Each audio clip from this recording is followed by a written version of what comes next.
Welcome to എസ്സാസ് world. ഇന്നത്തെ പുതിയ വീഡിയോയ്ക്ക് എല്ലാവർക്കും സ്വാഗതം.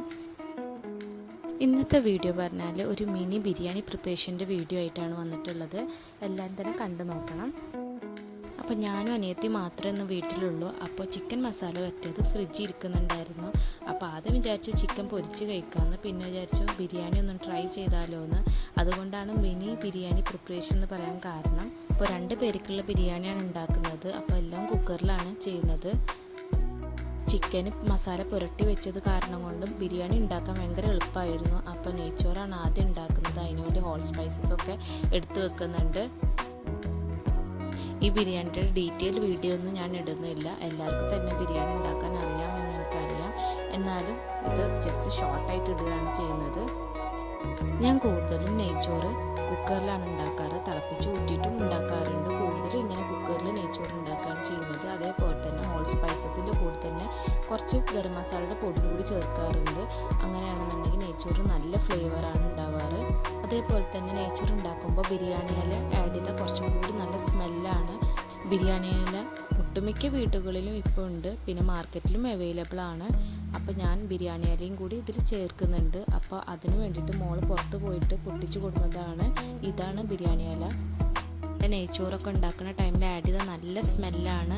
അപ്പോൾ എല്ലാം ഉണ്ടാക്കിയതിന് ശേഷം നമുക്ക് വേണമെങ്കിൽ അത് എടുത്ത് കളയാം. അപ്പോൾ ആരെങ്കിലും ഈ ഇല കാണുകയാണെന്നുണ്ടെങ്കിൽ വാങ്ങിച്ചിട്ട് ഇതേപോലെ ഒന്ന് ട്രൈ ചെയ്ത് നോക്കണം. അടിപൊളി സ്മെല്ലാണ്. അതേപോലെ തന്നെ വേറൊരു എസൻസിൻ്റെ ബിരിയാണി എസൻസ് ഒന്നും ആഡ് ചെയ്യേണ്ട യാതൊരു ആവശ്യമില്ല. ഈ ഇല ഉണ്ടെന്നുണ്ടെങ്കിൽ ഒരു സൈഡിൽ നെയ്ച്ചോറ് ഉണ്ടാക്കി നടക്കുന്നുണ്ട്, പിന്നെ മറ്റേ സൈഡിൽ ചിക്കൻ പൊരിക്കുകയാണ് ചെയ്യുന്നത്.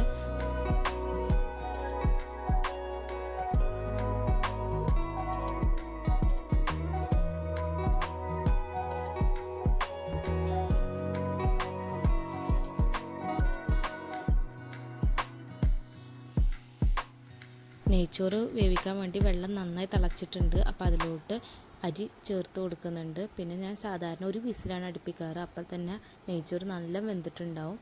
പിന്നെ ബാക്കിയെല്ലാം ദം ചെയ്യുമ്പോൾ കുറച്ചും കൂടി വേവാവും. അപ്പോൾ നല്ല കറക്റ്റിൽ കിട്ടണമെന്നുണ്ടെങ്കിൽ കുക്കറിൽ തന്നെ വെച്ചാൽ അടിപൊളി ടേസ്റ്റാണ്.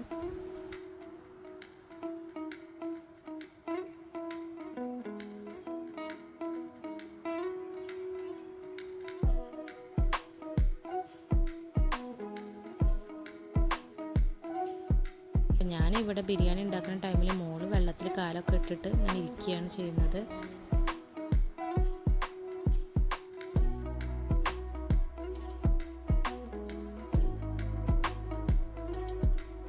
പിന്നെ ഞങ്ങൾ ചിക്കനൊക്കെ വാങ്ങിച്ചിട്ടുണ്ട് എന്നുണ്ടെങ്കിൽ കുറച്ച് മസാല പരട്ടി ഫ്രിഡ്ജിൽ വെക്കാനാണ് ചെയ്യാറ്. അപ്പോൾ ആവശ്യമുള്ളപ്പോൾ ഇങ്ങനെ പൊരിച്ചെടുക്കും. അപ്പോൾ അടിപൊളി ടേസ്റ്റാണ്. മസാല ഒക്കെ നന്നായി പിടിച്ചിട്ടുണ്ടാകും ചിക്കനിൽ. ഞാൻ ഈ ചിക്കൻ പീസസിൻ്റെ കൂടെ കുറച്ച് ഉരുളൻകിഴങ്ങും കൂടി പൊരിച്ചെടുക്കുന്നുണ്ട്. അടിപൊളി ടേസ്റ്റാണ് മസാലയിലേക്ക് ഇടുന്ന വെന്ത് കിട്ടിയാൽ. മസാല ഇട്ട് വേവിക്കുന്നതിന് മുമ്പായിട്ട് ഉരുളൻകിഴങ്ങ് ഒന്ന് പൊരിച്ചെടുക്കുകയാണ് ചെയ്യുന്നത്. അപ്പോൾ ഒരു 75% മാത്രമേ കുക്കാവുള്ളൂ. പിന്നെ ബാക്കി മസാലയിലിട്ട് വേവിക്കുകയാണ് ചെയ്യാറ്. പിന്നെ ബാക്കിയുള്ള എണ്ണയിലേക്ക് കുറച്ച് ഉള്ളിയും കൂടി ഫ്രൈ ചെയ്യാൻ ഇടുന്നുണ്ട്. ഏത് ബിരിയാണി ഉണ്ടാക്കുകയാണെങ്കിലും കുറച്ച് ഫ്രൈഡ് ഓണിയനും കൂടി ആഡ് ചെയ്ത് അടിപൊളി ടേസ്റ്റാണ്. സ്മെല്ലും കൂടിയാണ്. എനിക്ക് ഭയങ്കര ഇഷ്ടമാണ്. അപ്പോൾ അടിപൊളിയായിട്ട് നമ്മൾ നെയ്ച്ചോറ് റെഡി ആയിട്ടുണ്ട്.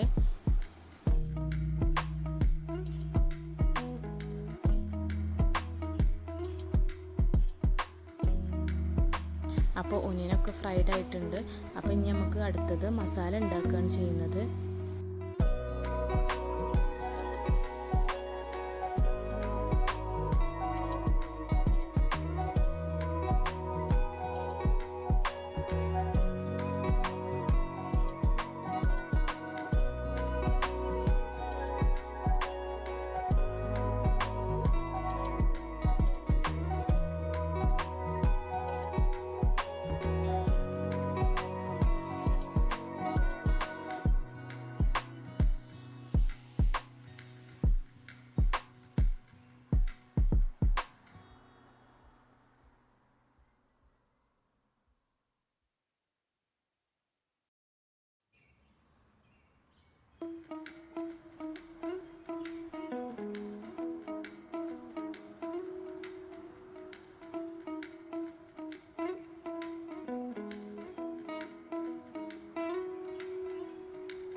ഇവിടെ ദമ്മ് ചെയ്തിട്ടുള്ളത് കുക്കറിലിട്ടിട്ട് തന്നെയാണ് ദമ്മ് ചെയ്തിട്ടുള്ളത്.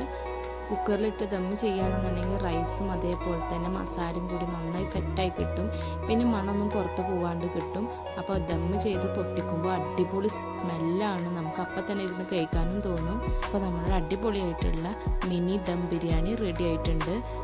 ഇത് ശരിക്കും പറഞ്ഞാൽ ഒരു തട്ടുകൂട്ട് ബിരിയാണി എന്ന് പറയാം. ഞങ്ങൾ 2 പേരുള്ളത് കൊണ്ട് തന്നെ പെട്ടെന്ന് എളുപ്പത്തിൽ ഉണ്ടാക്കിയെടുത്തിട്ടുള്ള ഒരു ബിരിയാണിയാണ്. അപ്പോൾ എല്ലാവർക്കും ഇതൊക്കെ ഒന്ന് ട്രൈ ചെയ്യാവുന്നതാണ്. പെട്ടെന്ന് എന്തെങ്കിലും കഴിക്കാനൊക്കെ തോന്നുകയാണെന്നുണ്ടെങ്കിൽ ഇങ്ങനെയൊക്കെ ഒന്ന് ട്രൈ ചെയ്യാം. അനിയത്തിക്ക് എന്തായാലും ഇഷ്ടമായിട്ടുണ്ടായിരുന്നു, ഞാനും നന്നായി കഴിച്ചു. അപ്പോൾ അടിപൊളി ടേസ്റ്റാണ്. എല്ലാവരും തന്നെ ഇങ്ങനെ ഒരു രീതിയിലൊന്ന് ട്രൈ ചെയ്ത് നോക്കുക. ദം ചെയ്യുമ്പോൾ കുക്കറിലിട്ടൊന്ന് ദം ചെയ്യുക, അടിപൊളി ടേസ്റ്റാണ്. സാധാ ദമ്മിങ്ങും ഈ ഒരു രീതിയിൽ ദം ചെയ്യുന്നതും 2 വ്യത്യാസമുണ്ട്. അപ്പോൾ നമ്മൾ ചേഞ്ചിന് ഇങ്ങനെ ഒന്ന് ചെയ്ത് നോക്കിയാൽ അതിൻ്റെ ടേസ്റ്റും സ്മെല്ലിനും ഒക്കെ വ്യത്യാസമുള്ളത് അറിയാൻ പറ്റുള്ളൂ. അപ്പോൾ ഇന്നത്തെ വീഡിയോ ഇത്രയേ ഉള്ളൂ. എല്ലാവർക്കും ഇഷ്ടപ്പെട്ടെന്ന് വിചാരിക്കുന്നു. ഇഷ്ടപ്പെട്ടാൽ ലൈക്ക്, ഷെയർ ആൻഡ് സബ്സ്ക്രൈബ്. ഇനി അടുത്ത വീഡിയോ കാണുന്നവരേക്കും ടാറ്റാ, ബൈ.